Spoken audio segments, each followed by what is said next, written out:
Hadis. BMT merupakan kependekan dari kata Baitul Mal wa Tamwil, yaitu Lembaga Keuangan Mikro atau LKM yang beroperasi berdasarkan prinsip-prinsip syariah. Baitul Mal wa Tamwil terdiri dari dua istilah. Yang pertama Baitul Mal dan Baitul Tamwil. Baitul Mal lebih mengarah pada usaha-usaha pengumpulan dan penyaluran dana yang non-profit seperti zakat, infak, dan sedekah. Sedangkan Baitul Tamwil sebagai usaha pengumpulan dan penyaluran dana komersional.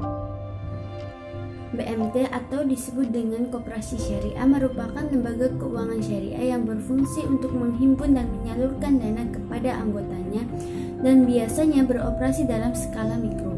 BMT sendiri merupakan salah satu model lembaga keuangan syariah yang paling sederhana.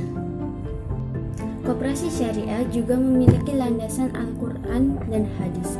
Adapun salah satu hadis yang menerangkan secara khusus tentang rukun Islam yaitu sabda Rasulullah SAW yang berbunyi Buniyal Islamu ala khumsin syahadata an la ilaha illa wa anna Muhammadar Rasulullah wa iqamis salata wa yu'taz zakata wa hajjil baiti wa syiyami Ramadan rawahu Bukhari wa Muslim. Makna dari hadis di atas adalah keuangan Islam bersumber dari perintah yang ada di dalam Al-Quran, di mana bagian ini sama pentingnya dalam agama. Ekonomi juga tidak akan pernah lepas dari manusia. Di dalam Quran surat Al-Baqarah ayat 282 juga menjelaskan bahwa mengatur aturan muamalah di antara manusia di era yang sekarang ini. Pada masa sekarang ini banyak bermunculan lembaga keuangan Islam yang diantaranya adalah BMT, Baitul Mal wa Tamwil. Sedangkan pengertian BMT sendiri yaitu lembaga keuangan yang kegiatannya mengelola dana yang bersifat nirlaba. Pelayanan dari BMT tersendiri sesuai dengan dalil Al-Quran dan surat At-Taubah ayat 60 dan 103 yang menjelaskan tentang perintah berzakat, di mana pada zaman Rasulullah SAW Baitul Mal didirikan dengan fungsi untuk menyimpan uang-uang zakat dan lainnya. Kemudian dalil Al-Quran surat Al-Baqarah ayat 275 dan 200 sampai 280. Dalam BMT terdapat dua kategori produk, yaitu produk penghimpunan dana dan produk penyaluran dana. Produk penghimpunan dana. Mudharabah, kerjasama antara pemilik dana yang mempercayakan sebuah modal kepada pengelola dana sebagai modal usaha dengan suatu perjanjian di awal. Skema mudharabah, pemilik dana memberikan modal kepada pengelola dana dan hasil yang didapat akan dibagi bersama dengan pemilik dana. Wariah yaitu titipan nasabah yang harus dijaga dan dikembalikan setiap saat nasabah menghendaki. Skema wadiah, nasabah menyerahkan barang titipan kepada BMT dan akan dikembalikan saat nasabah menghendaki. Produk penyaluran dana. Yang pertama yaitu mudharabah, sama seperti dengan mudharabah yang berada di produk penghimpunan dana.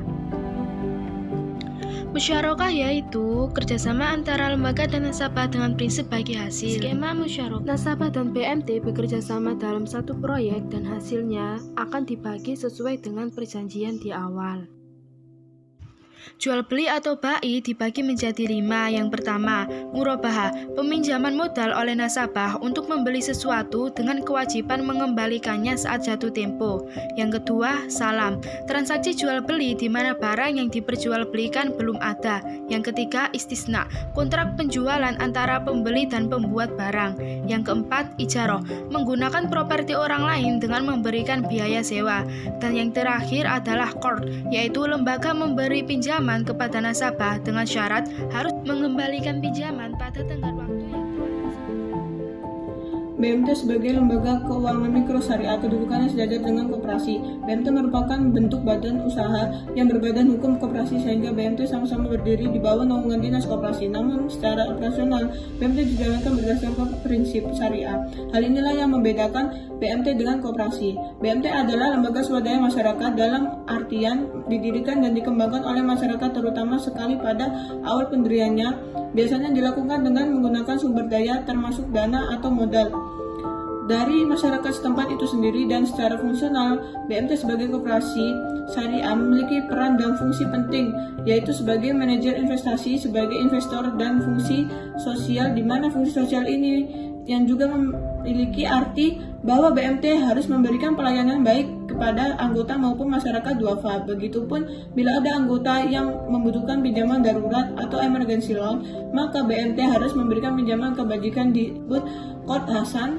Fungsi sosial inilah yang membedakan BMT dengan koperasi konvensional lainnya. Secara implementatif, keberadaan BMT saat ini sudah banyak dikenal oleh masyarakat Indonesia. Berbagai produk yang ditawarkan, baik produk jasa maupun keuangan, dengan model akad yang bervarian dan dapat dipilih sesuai kebutuhan masyarakat, menjadikan BMT sebagai lembaga keuangan yang mampu bersaing dengan lembaga keuangan lainnya. Dari uraian di atas tergambar bahwa secara operasional sesungguhnya BMT berbeda dengan koperasi.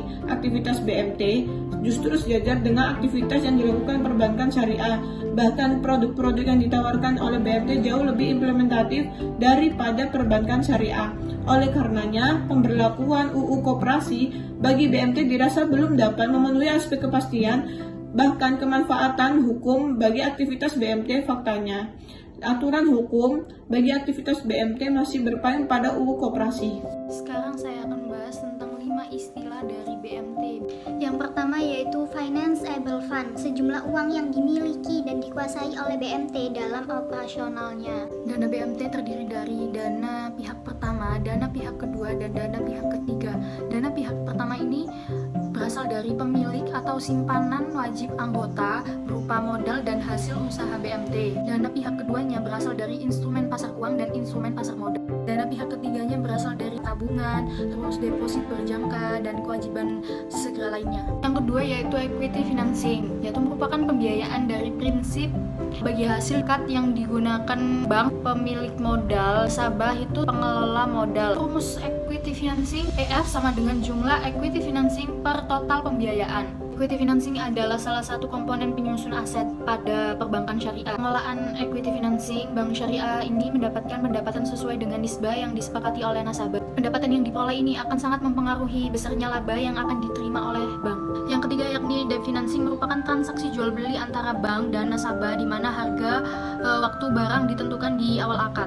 Pembiayaan jual belinya melalui akad mudharabah, akad salam, dan akad istisna. Rumus debt financing adalah DF sama dengan jumlah debt financing per total pembiayaan.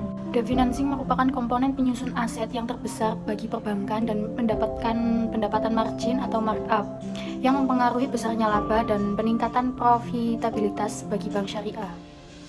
Yang keempat yakni non-performing financing, yaitu kondisi di mana terdapat suatu penyimpangan dalam pengembangan yang berakibat merugikan suatu bank. Non-performing financing merupakan perbandingan antara jumlah kredit yang diberikan dengan kriteria kurang lancar atau diragukan dan macet terhadap total kredit yang diberikan oleh bank.